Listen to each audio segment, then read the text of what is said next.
Merci beaucoup, Mika, docteur. Je remercie au nom du directeur des parcs nationaux, les organisateurs de ce webinaire aussi important. Comme on sait, la situation des requins au niveau mondial est souvent alarmante. Et le ministère de l'Environnement à travers la direction des parcs nationaux, qui est point focal national pour la conservation des requins migrateurs, à l'honneur un peu de vous présenter cette, de partager avec vous quelques informations sur nos activités. Je suis Dr Djibril Diouk, je suis biologiste, je suis le point focal national pour le M2 requin migrateur. Je suis également point focal pour les tortues marines. Je suis aussi conseiller scientifique pour la région Afrique à la CMS, la Convention sur les espèces migratrices appartenant à la faune sauvage. Donc, comme vous le savez, les eaux sénégalaises renferment une biodiversité marine riche, dont des requins et des raies, avec souvent une situation préoccupante à cause de leur surexploitation.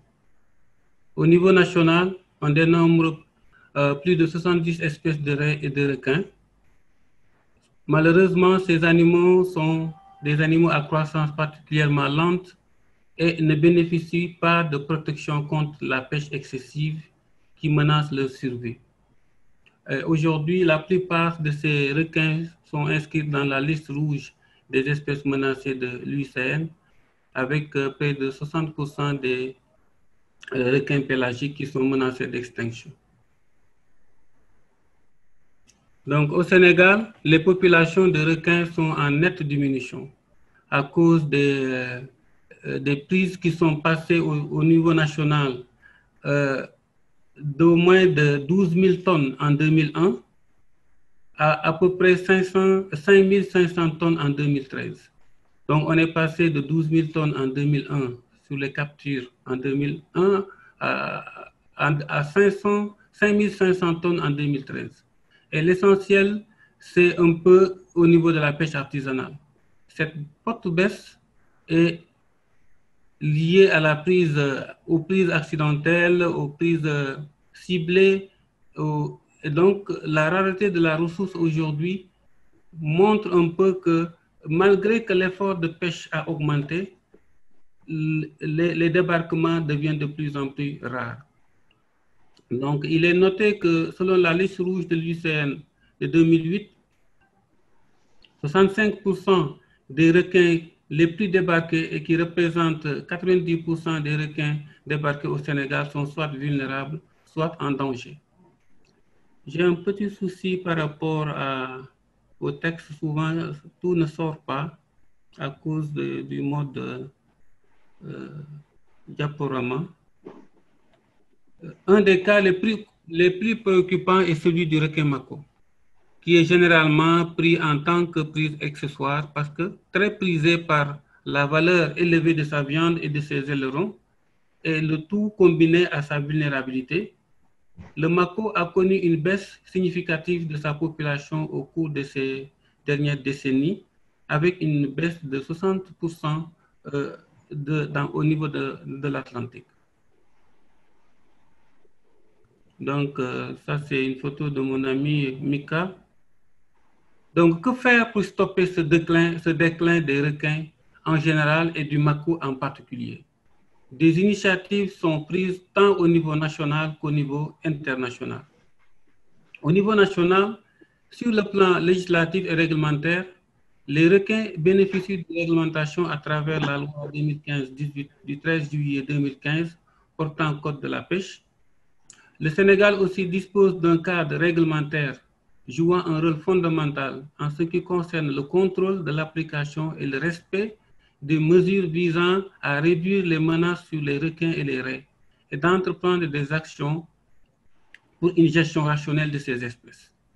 Et comme vous le savez, parmi ces institutions, on peut citer la direction des pêches maritimes qui réglemente les activités de pêche au Sénégal, la direction des parcs nationaux qui est le point focal national du M2 requin migrateur et la direction des aires marines communautaires protégées qui gère un peu les aires marines protégées au niveau national.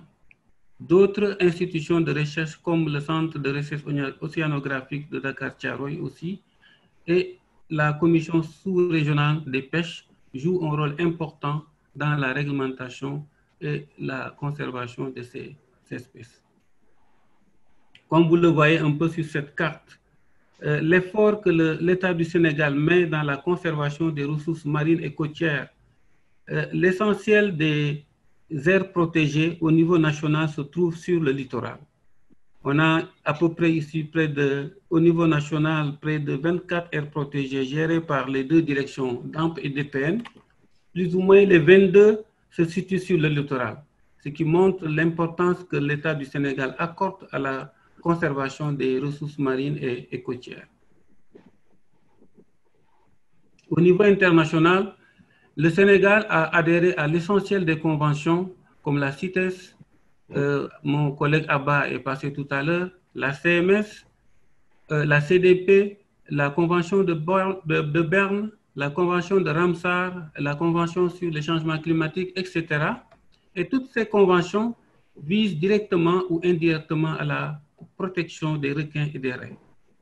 Le Sénégal a signé en 2010 le mémorandum d'entente sur la conservation des requins migrateurs qui vise à renforcer au niveau mondial la conservation des requins et des raies.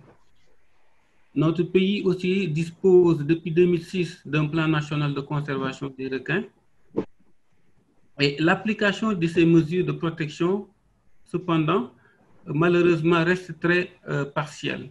Les informations disponibles semblent confirmer aussi l'effondrement des populations de requins et raies à cause de la surpêche. Et le mako aussi n'est pas en reste.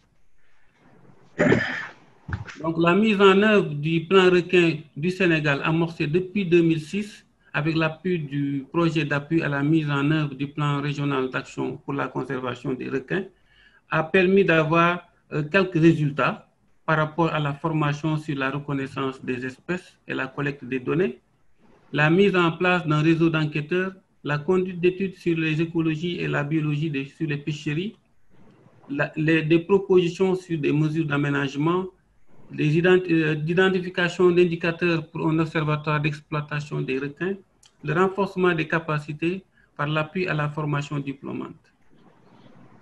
Donc, au niveau international, toutes les propositions, que ce soit au niveau de la CMS ou à la CITES, qui visent à renforcer la conservation d'un requin, sont soit portées ou appuyées par le Sénégal. Mon collègue Abba l'a dit tout à l'heure, à la CITES, souvent, toutes les propositions qui visent à renforcer la protection des reins ou des requins sont souvent portées par le Sénégal. Le Sénégal est un pays leader dans la conservation des requins au niveau international, au niveau des conférences des parties, que ce soit à la CMS ou à la CITES. Et concernant les mesures fortes prises par le Sénégal concernant le mako, le Sénégal a activement participé à l'inscription du requin taupe bleu dans la proposition faite par une cinquantaine de pays au niveau de la CMS en tant que co-auteur. L'inscription aussi du mako à l'annexe 1 du protocole d'accord sur les requins migrateurs, le Sénégal aussi a joué un rôle important. Abba l'a dit tout à l'heure, l'inscription à l'annexe 2 de la CITES du mako aussi également en 2018. Le processus d'actualisation du code de la pêche au niveau national, on est dans un processus d'actualisation du code de la pêche qui, je dis du code de la pêche, du code de la chasse, autant pour moi, qui prend en compte aujourd'hui les sujets liés à la conservation des requins et des raies à travers la CMS et à travers la CITES. Je pense que si ce processus aboutit, aujourd'hui, le code de la chasse au niveau national va prendre en compte l'essentiel de la problématique de la conservation des raies et des requins au niveau national, à travers les directions des eaux et forêts, et la direction des parcs nationaux et la DAM. Donc, le Sénégal aussi, à l'instar de la plupart des pays de l'Afrique de l'Ouest, œuvre pour le renforcement des mesures de conservation des requins et de l'interdiction du finning. Et lors de la réunion annuelle de l'ICAD de 2019, le Sénégal aussi a fait une proposition visant à renforcer les mesures de protection des requins top bleu avec le soutien d'autres pays. M. Sey est venu, en a parlé largement, je ne vais pas y revenir. Donc, ça montre toujours l'intérêt que le Sénégal porte sur la conservation de ces espèces de requins au niveau international. Donc, des actions de protection supplémentaires doivent être portées pour mieux coordonner et pour mieux gérer cette espèce qui est menacée et qui ne bénéficie d'aucune limitation de capture. Il ne suffit pas seulement de les inscrire dans les annexes, mais on doit prendre des actions qui visent à renforcer leur conservation, à limiter leur capture, pour que ces espèces puissent survivre au niveau de l'Atlantique Nord et aussi au niveau de l'Atlantique Sud.